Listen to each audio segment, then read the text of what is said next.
On se retrouve aujourd'hui pour l'analyse du groupe Vinci qu'un élève m'a demandé. Donc on va aller voir un petit peu ce que fait l'entreprise et voir un petit peu si c'est une entreprise qu'on pourrait avoir dans notre portefeuille ou non.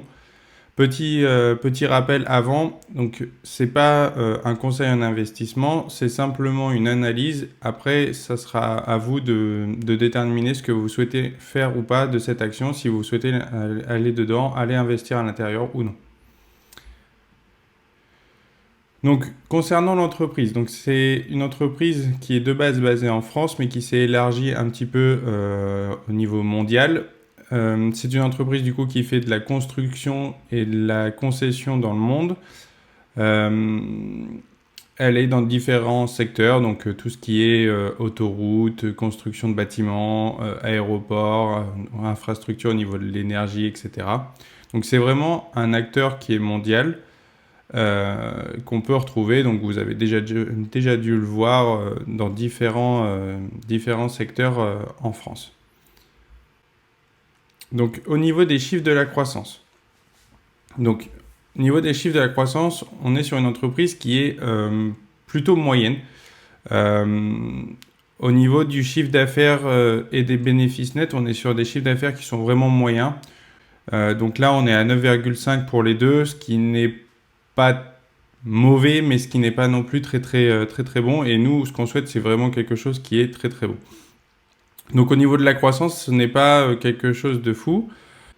Donc au niveau du free cash flow, qui est l'argent que l'entreprise détient à la fin des échéances d'une année, donc là on est autour de 12,2%, donc c'est plutôt correct, c'est une bonne chose. Mais pour le coup, ça ne fait pas tout au niveau de la croissance.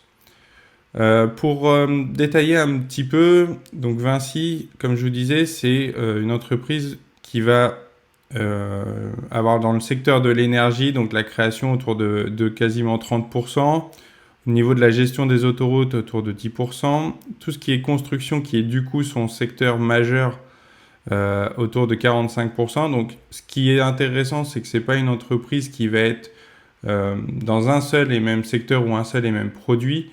Et donc, on a une diversité. Donc, si on a une société si demain Vinci ne faisait moins de construction, c'est pas la seule chose qu'elle fait. Elle pourrait se retourner avec d'autres secteurs. Ensuite, niveau géographique, comme je vous le disais, c'est assez étendu donc à la France.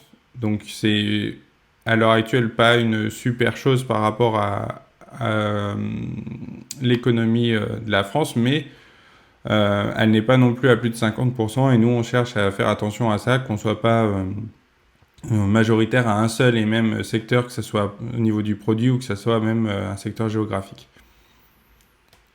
Donc conclusion de la croissance, c'est une croissance qui est quand même plutôt moyenne, qui est plutôt limite. Et moi, c'est déjà un premier critère qui m'embête un petit peu, parce qu'on cherche à avoir une entreprise qui soit croissante pour pouvoir performer dans le long terme, parce que là, on cherche à avoir des actions qui performent dans le long terme.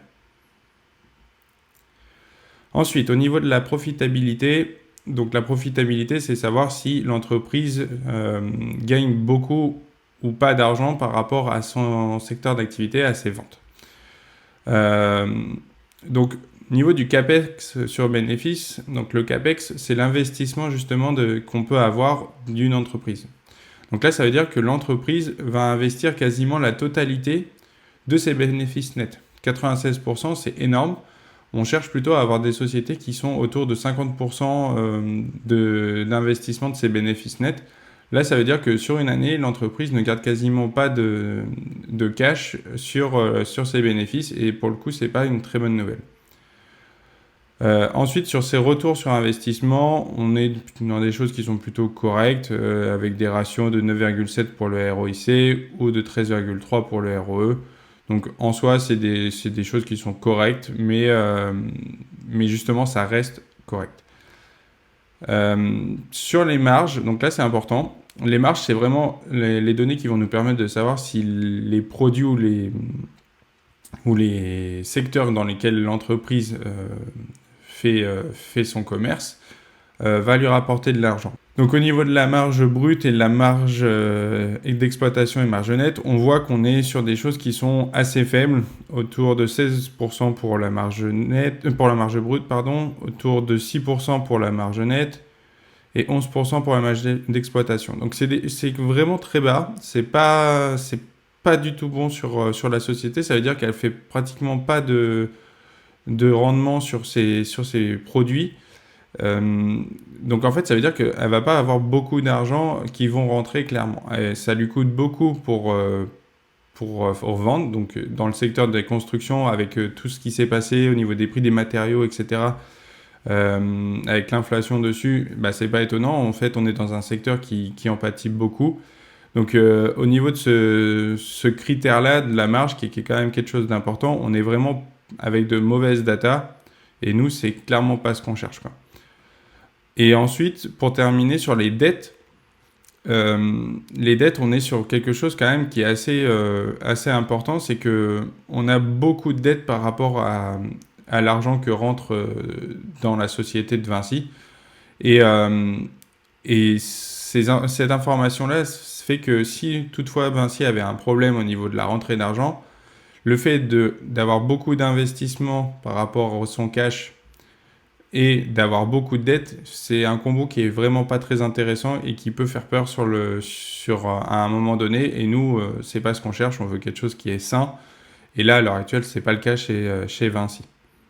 Maintenant, un point positif sur cette société, c'est les dividendes. Donc les dividendes, c'est quand même quelque chose qu'on regarde quand même, parce que si on a des dividendes, c'est que la société fait de l'argent et donc elle en reverse à ses actionnaires. Donc ici, ça fait 24 ans que Vinci verse des dividendes en continu, donc sans s'arrêter. Donc ça, c'est vraiment bien, c'est plutôt une très bonne chose. Ça veut dire que c'est une entreprise qui est quand même assez pérenne malgré tout. Mais est-ce que ça suffit pour se dire qu'on va investir sur cette société-là, sachant qu'on a vu que les données chiffrées avant de la marge et de la croissance de l'entreprise sont pas très bonnes. Ensuite, on a 49,5% de payout ratio, donc c'est plutôt correct. Et on a une croissance du dividende qui est de 8,63% sur les 5 dernières années. Donc c'est plutôt bien, c'est quelque chose qui est intéressant. Et donc on voit sur les 10 dernières années l'évolution des dividendes par an donc, et par action. Donc c'est plutôt une bonne chose, c'est une belle courbe qui est croissante. Donc sur les dividendes, c'est quand même quelque chose qui est un point positif pour Vinci. Maintenant, est-ce que je mettrais Vinci dans mon portefeuille, dans mon PEA? Personnellement, non. Personnellement, non, parce que les dividendes ne font pas tout. Pour moi, il faut avoir des dividendes. Dans ma stratégie, c'est quand même quelque chose d'important, je suis d'accord. Mais une société qui a des aussi mauvais résultats sur sa croissance et sa profitabilité fait que ça me pose problème pour la suite, en fait. Et sur le long terme, rien ne me dit que ça va augmenter, et à l'heure actuelle, rien ne me dit que les dividendes vont continuer, en fait. Donc malgré qu'on a une bonne ancienneté des dividendes avec 24 ans, ok, mais ça veut dire que potentiellement on va avoir une société augmentation qui va être assez faible. C'est ce qu'on retrouve ici, en fait, quand on compare l'action Vinci, le cours de l'action avec le cours du CAC 40, donc dans lequel est Vinci. Et on se retrouve avec moins 20% de performance. Donc ça veut dire que Vinci fait, sur les 5 dernières années, 20% de moins que le CAC 40. Donc clairement, pourquoi aller chercher une action qui fait moins bien que son indice de référence, sachant qu'on va être plus exposé en n'ayant qu'une seule action qu'en ayant le CAC 40 qui a, elle, les 40 meilleures actions, les 40 plus grosses capitalisations de la France.